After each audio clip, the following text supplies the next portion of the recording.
ఎట్లా బతుకుడు ఏరా బతుకుడు తెలంగాణ జిల్లాలోన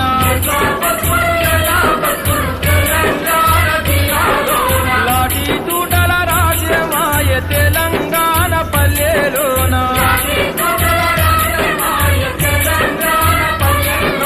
మీసం మొలిసిన కొడుకుల చూసి ఆశాలెన్నో పెంచుకుంటే చదువుకొని గొప్పోళ్ళయి సాతారని కలలు గంటే